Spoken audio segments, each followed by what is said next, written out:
Et bonjour à tous, bienvenue pour l'interprétation des cadrans divinatoires et Lunara. Notre petit rendez-vous quotidien, on fait la météo numérologique et je vous parle des anges de régence. Nous avons accueilli hier Vasaria qui va être avec nous pendant 5 jours, comme tous les anges. C'est le 32e ange de la Kabbale. Donc déjà par sa numérologie, on peut comprendre que c'est un ange qui va nous reconnecter par le 2 à notre féminin sacré et par le 3 à avoir une meilleure communication, à avoir la voix qui porte avec le bon message bien canalisé, un message qui vient de l'intérieur mais rempli d'amour, de sagesse, de créativité. Ce serait un petit peu ça. C'est un ange qui fait bouger les choses, qui fait circuler les choses, qui nous permet de nous mettre en mouvement. C'est un ange de polarité féminine. Si vous vouliez travailler avec des bougies, on pourrait prendre le rose ou le rouge pour l'amour, pour l'ancrage, pour la justice, car comme le Cabel, c'est un ange de justice. Il va être très important pour cet ange-là de nous aider à obtenir justice, mais également à travailler tout ce qu'il y a autour de la justice. Donc déjà tous les corps de métier, mais également à accepter éventuellement la sentence, à savoir donner une sentence juste, une décision juste dans toutes les sphères de nos vies également. Donc, bougie rose rouge, ce serait parfait. S'il se manifestait à vous, ce serait plus par les messagers du ciel, c'est-à-dire les oiseaux, les papillons qui représenteraient la reconnaissance, pas faux, mais la renaissance des nouveaux cycles de vie. Il va nous aider particulièrement à passer des épreuves avec beaucoup plus d'aisance, beaucoup plus de facilité, parce qu'il va nous donner un grand pouvoir de concentration, un grand pouvoir pour aller chercher en nous-mêmes nos dons, nos capacités, notre force vive. Donc ça peut être intéressant à travailler. Il favorise également les rêves, la clairvoyance. On parle de rêves lucides, on parle limite de rêves prémonitoires avec Vasaria. Il va nous aider à travailler particulièrement le chakra de la gorge pour être un bon orateur, pour être entendu. Donc tous les métiers qui vont être en lien avec la communication, mais également dans notre santé. Au-delà du chakra gorge, on va parler des cordes vocales, on pourrait parler des amygdales, tout ce qui va être autour de ça, le thymus également. Ça, c'est un super ange, mais il fait pas que ça. Tout ce qui va être traumatisme émotionnel, les rhumatismes, les crampes, les migraines, les problèmes de mémoire, les inflammations, pour favoriser la cicatrisation, les maladies chroniques, ça, c'est un top ange pour ça également. Si on devait regarder un petit peu dans les distorsions de l'humain, qu'est-ce que Vasaria pourrait faire pour nous? Eh bien, si on se retrouve nous-mêmes ou face à quelqu'un avec des énergies de vengeance, des difficultés à cerner le bien, le mal, la rancune, l'amertume, l'intransigeance, si on entretient des conflits, des ressentiments, qu'on se coupe des autres, qu'on les rejette, qu'on est en perte d'identité, qu'on gaspille et qu'on dilapide les biens matériels, qu'on se laisse tenter par l'ombre de mauvaises actions, par des vices, par des malversations, euh, ce serait tout à fait l'ange pour travailler ça. La trahison, la blessure de la trahison, la blessure de l'abandon également. Si on se retrouvait aussi nous-mêmes ou face à des gens trop moralistes, trop puritains, et comme beaucoup d'entre nous, pour tous ceux qui se focalisent un petit peu trop sur les mauvais souvenirs, du coup, ceux qui résistent à l'évolution, qui résistent au changement, ou qui seraient trop orgueilleux, trop présomptueux, top ange également.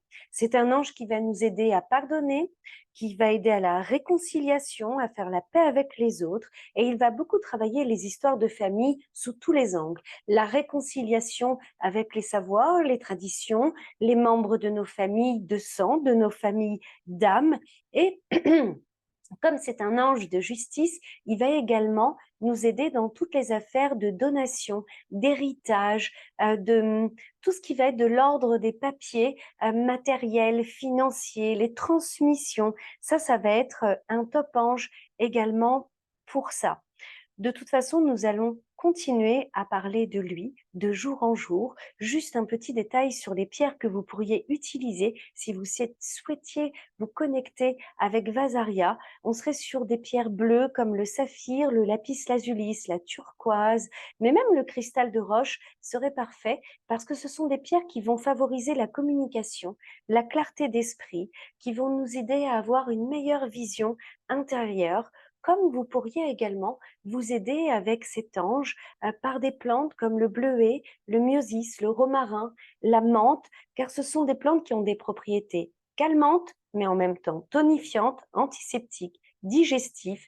Elles vont aider à soulager les inflammations, les infections, les troubles digestifs, les maux de tête. D'ailleurs, Vasaria travaille particulièrement le foie de ce côté-là. Donc voilà, c'était le petit tour de piste avec notre ange Vasaria. Nous sommes le mercredi 30 août 2023, J-1 de la pleine lune bleue, la deuxième pleine lune de notre mois. Donc je sais que ça peut commencer un petit peu à vous secouer. Nous sommes sur une pleine lune dans le signe de la Vierge, donc on sait que ça va aller taper un petit peu nos émotions, le trop-plein d'émotions, tous ceux qui seraient dans la résistance à un changement, qui resterait dans des zones de confort. C'est une pleine lune qui va travailler ça. Donc on sait que ça peut toucher particulièrement les couples, les amoureux ou bien les associations même professionnelles qui ne fonctionneraient plus. Et il y a un moment, il faut savoir lâcher l'ancien pour pouvoir accueillir le renouveau. Le chemin de vie de cette journée, 18-9, donc topissime puisque nous sommes sur un chemin de vie d'aboutissement où on peut enfin aboutir certains cycles de vie avec beaucoup de puissance pour aller vraiment vers un renouveau. Donc c'est une mort pour une renaissance, pour l'aboutissement de nous-mêmes.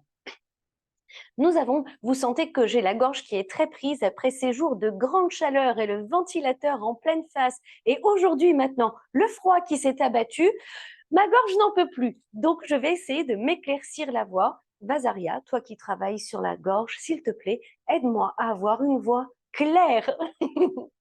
Aujourd'hui, nous avons un portail 15 doublé. Pourquoi? 15, c'est l'énergie du mois, d'accord, en ajoutant août plus l'année. Donc, on va retrouver le 15 ici. Mais nous allons avoir aussi le 15 parce que 30, c'est 15 plus 15. Donc, ça nous donne un portail 15 doublé. 15, c'est le nombre des chamans de lumière. C'est le nombre des personnes qui arrivent à trouver l'harmonie dans leur incarnation, qui arrivent à retrouver toutes les ressources nécessaires dans les énergies de la Terre, par l'alimentation, par les minéraux, par les plantes, par tout ça. Tous ceux qui arrivent à capter et à reconnaître toutes ces énergies merveilleuses que nous avons ici. On veut toujours aller chercher là-haut, alors qu'il y a des choses absolument incroyables ici, des choses qui peuvent nous remettre à l'équilibre. Et cette énergie du 15 vient nous dire ça. Quand on a cette énergie-là, on pourrait également ressentir encore plus notre magnétisme, notre envie de communiquer avec l'autre, avec le monde du visible, mais le monde de l'invisible également, et trouver un genre d'harmonie et d'équilibre parfait entre les deux, donc grosso modo à être dans notre être interdimensionnel. Nous avons un énorme passage en 666 666 666. Ouh, tous ces six-là, qu'est-ce qu'ils veulent nous dire? Ils veulent nous dire en fait que nous avons les bonnes racines, les bonnes bases, quelles que soient les familles que nous avons choisies, quel que soit l'endroit où nous avons choisi de naître, quel que soit le passé que nous avons. Nous avons recueilli beaucoup d'informations qui font nos bases, notre socle, nos fondations, nos racines. Et il y a toujours quelque chose à aller en récupérer. Il y a toujours une naissance, alors que des fois vous vous dites, mais quelle vie pourrie, quelle famille pourrie, mais je devais être complètement sous là-haut quand j'ai choisi ces gens-là.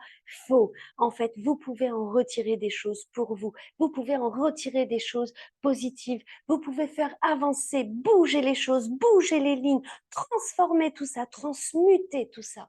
C'est ce que cet énorme passage de suite de 6 est en train de nous dire.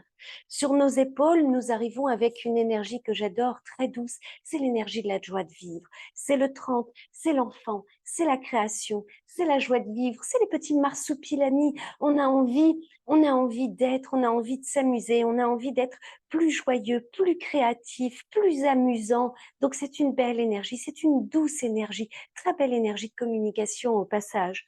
Comment utiliser cette énergie? C'est ce que nos hanches, l'énergie de nos hanches va nous dire. Eh bien là, on a carrément un nombre maître qui nous parle encore, mine de rien. Faisons bouger les choses, faisons ce petit passage de vie, changeons de cycle, écoutez votre intuition. Si votre intuition vous dit « Oh, je devrais démissionner, je devrais déménager, il est vrai que je devrais mettre fin à cette relation, je devrais faire ci, je me sens plus bien », écoutez votre intuition, ça vous parle beaucoup de ça en ce moment.